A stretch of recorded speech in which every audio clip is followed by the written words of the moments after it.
my predecessor had an option, to become a statesman and rise above politics and, become a unifying, factor in a country. But he chose to climb down and become an opposition leader. Because in your own statement, your own headline, is the chairperson of Azimio up to now. This is the chairperson of party leader of, and he's busy with this. What you people wrote. He's busy organizing the opposition against me.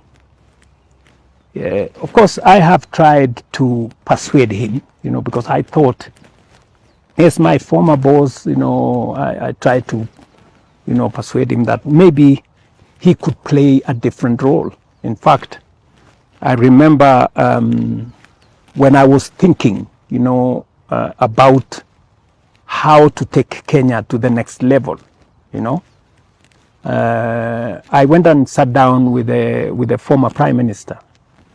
And I told him, you see, we are now the elders, we are the leaders of this nation. Why don't we work together, grow a bigger vision for Kenya, that then, we can hand over to the next generation of leaders. And the former prime minister was I must say, I must give him credit. He was up to it. In fact, he immediately told me, look, I am going to look for Professor Hino. But I agreed with the former prime minister that it is important that we look for the former president. And I went out of my way, I looked for him. I went and saw him first in Ichaweri. I also came and saw him in his office here.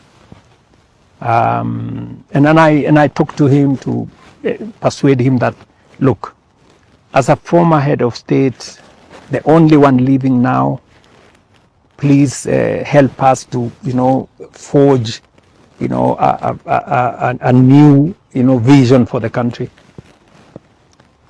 But he was reluctant, and he said he wasn't sure he wanted to do that. Well, those are choices people make. So, of course, he chose to do what he's doing, organizing the opposition and sponsoring them. And even in your own, assessment,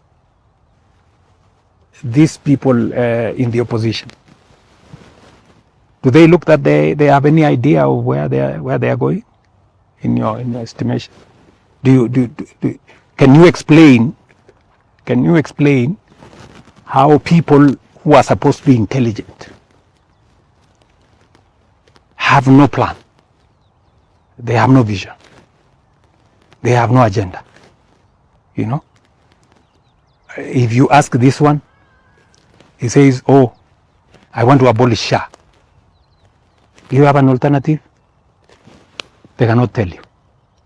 Another one there is saying, we want to abolish housing. We want these houses to be broken down, or maybe, I don't know, done what. Do you have an alternative? What about the Constitution? The Constitution talks about housing. What about that? Yep, another one here, you listen to another one. Is the only argument he has against housing is that chicken, I don't know, cannot climb the stairs. Now, let me ask you. Looking at those people, do they look like don't they look sponsored? Don't they look hired? Don't they look like stooges of somebody and they are, puppets?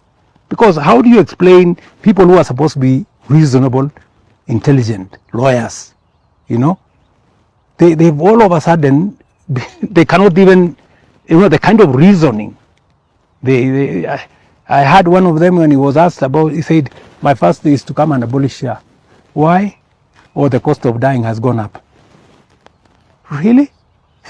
What? Yeah, I mean, this is You're not